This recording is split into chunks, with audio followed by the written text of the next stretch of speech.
நம்ம கோவக்காய் சாதம் செய்ய போகிறோம் பாருங்கள். அரிசி கழுவி க்ளீன் பண்ணி வச்சுருக்கேன், தக்காளி கட் பண்ணி வச்சுருக்கேன், கோவக்காய் கட் பண்ணி வச்சுருக்கேன், வெங்காயம், காஞ்ச மிளகா, கருவேப்பிலை, பூண்டு எடுத்து வச்சுருக்கேன். இப்போ எப்படி செய்யுதுன்னு பார்த்துடலாம்.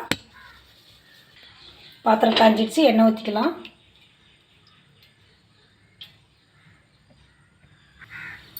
கடுகு சீரகம் போட்டுடலாம்.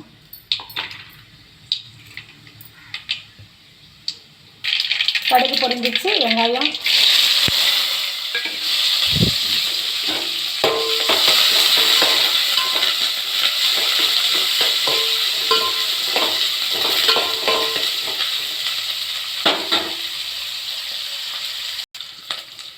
வெங்காயம் வதங்கிறதுக்கு கொஞ்சம் உப்பு போட்டுடலாம். வெங்காயம் வதங்கிடுச்சு, கட் பண்ணி வச்சுருக்கு கோவக்காய் போட்டுடலாம்.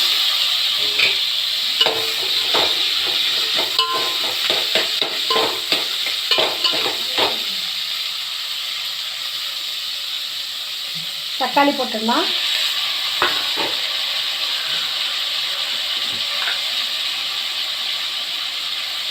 மஞ்சள் பொடி,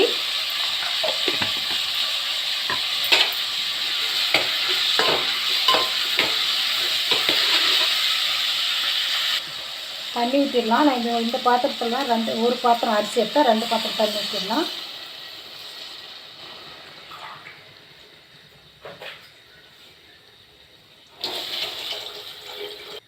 உப்பு போட்டுடலாம். உப்பு காரம் செக் பண்ணிவிட்டு மூடி வச்சு தண்ணி கொச்சி உடனே அரிசி போட்டுடலாம்.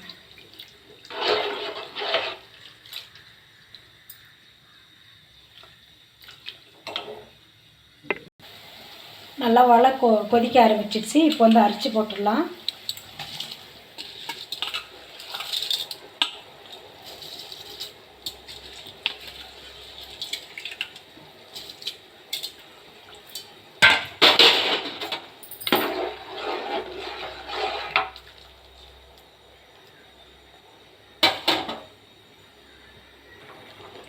கொத்தமல்லி தழை போட்டுடலாம்.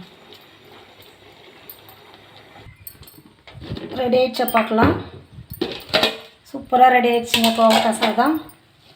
அது நல்லா வந்திருக்கு. இந்த கோவக்காய் சாதத்தோடு கொஞ்சம் வத்தல் வச்சு சாப்பிட்டா இன்னும் டேஸ்ட் ரொம்ப நல்லாயிருக்கும். பாருங்கள், வத்தலும் கோவக்காய் சாதமும் ரெடி ஆகிடுச்சு. உங்களுக்கு இந்த கோவக்காய் சாதம் பிடிச்சிருந்தா இதே மாதிரி நீங்களும் ட்ரை பண்ணி பாருங்கள்.